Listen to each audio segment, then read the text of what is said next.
Meninas, o soufflé, ele usa a clara em neve, né? Então, aqui eu tenho 3 claras, as gemas estão ali. E eu vou colocar ele pra bater clara em neve. Vou estruturar com farinha de trigo, tá? Vai ser um soufflé, a receita. E aí, vou colocar queijo, que já tá ali ralado. E vou colocar aqui, eu fiz um leite de avelã. E aí, isso aqui é o bagaço da avelã que sobrou, que é bem gostoso. E eu acho que ele salgado fica super bom também, fica um gostinho de oleaginosa, tá? Poderia ser um soufflé de legumes, só de queijo, de 2 queijos diferentes, enfim, a gente pode usar. E também vai um pouquinho de leite. E no caso, eu vou usar um leite vegetal, que é o leite da avelã, que eu tô mostrando pra vocês, tá? Então, essa vai ser a nossa receitinha de uso do ovo. Então, eu vou mostrar o meu resultado final, vou bater, vou mostrar algumas das etapas. E aí, durante o período de férias, o que vocês vão fazer? Vocês vão produzir alguma receita à base de ovo e vão só tirar uma foto. Se quiserem gravar, podem gravar também. Mas aí eu quero ver o resultado. Vocês vão me dizer quão rápido foi esse processo, né? Eu tô fazendo uma receita mais complexa. E também vão me dizer qual foi a função do ovo. Na minha receita aqui, o ovo vai ser o aerador. É ele que incorpora ar na receita do soufflé.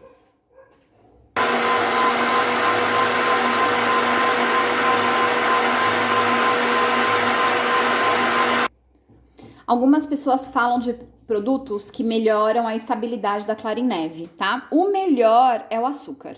Obviamente que nessa receita não cabe colocar o açúcar, então a gente poderia colocar gotinhas de limão pra gente ter uma espuma, né, mais elástica e mais estável, sem ficar dessorando, sem ficar soltando aquela aguinha, tá? Mas isso não é uma obrigatoriedade. Então, o que eu vou fazer? À parte, eu vou juntar os outros ingredientes, que no meu caso são farinha de trigo. Eu vou até diminuir um pouco da farinha, porque essa massa, né, da macadâmia, ela é bem pesada. E aí, senão o nosso soufflé vai ficar muito fora da proporção que a gente gostaria. Então, eu vou colocar um pouco dessa massa da macadâmia aqui, vou misturar. Vou colocar mais ou menos o que seria uma meia xícara entre a farinha e a macadâmia aqui. Vou adicionar uma xícara do leite, que no meu caso aqui é o leite dessa própria macadâmia aqui, é um leite vegetal. E aí eu vou fazer uma massinha. Essa massinha é o que vai, de uma certa forma, espessar esse nosso processinho aqui. Tá? Então, eu vou colocar um líquido aqui. Esse líquido vai juntar, vai fazer uma massinha de panqueca e eu vou juntar depois as claras em neve como aerador. Por enquanto, eu vou terminar de bater porque elas ainda precisam de um pouquinho mais, mas só pra gente lembrar dos truques que às vezes não funcionam tanto em relação à clara em neve. Então, agora eu coloquei o leite, ó, dá uma mexidinha, tira bem os gruminhos de farinha, não deixa nenhum. Tá vendo que é uma massinha bem líquida? Ó, ainda tenho farinha aqui que eu preciso bater melhor pra ficar uma massinha bem líquida. Então, só recapitulando, aqui tem farinha de trigo, tem o que eu tô colocando, que é um plus, né? Que é o que vai dar gosto pra ele, a massinha da macadâmia.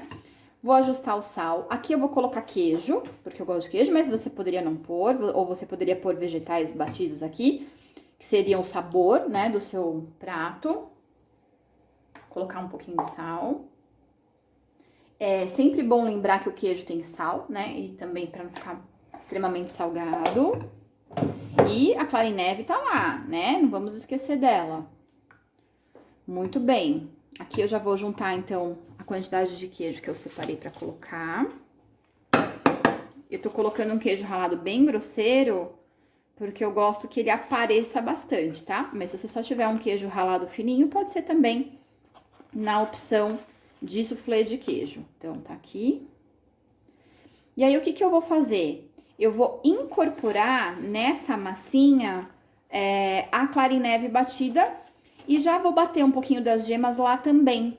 E aí, depois que eu fizer isso, vou colocar aqui no refratáriozinho que vai ao forno, que tá untado e enfarinhado, e forno. É só isso. Só isso já vai resolver o meu problema.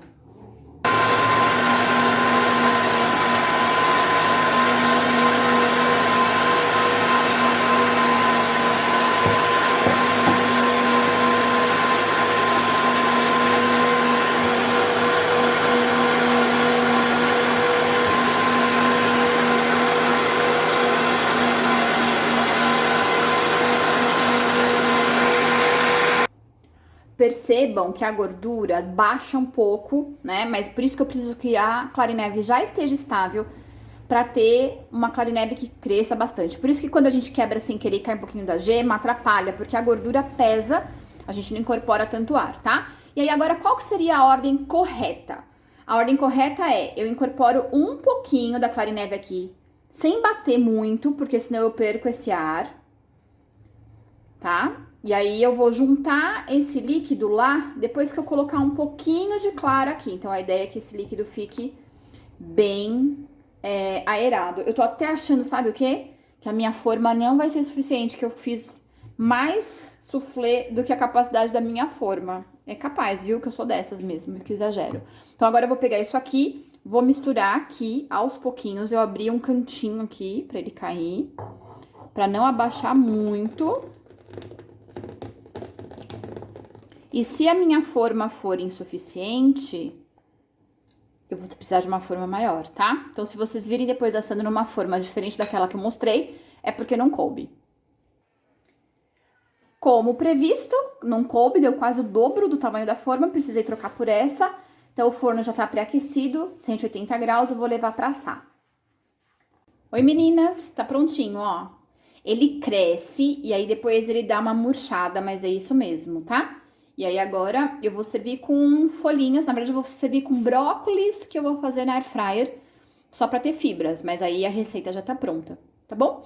O maior tempo, então, o que que é?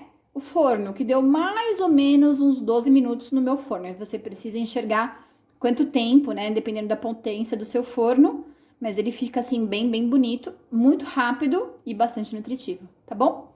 Essa é a minha receita. Um beijo e boas férias!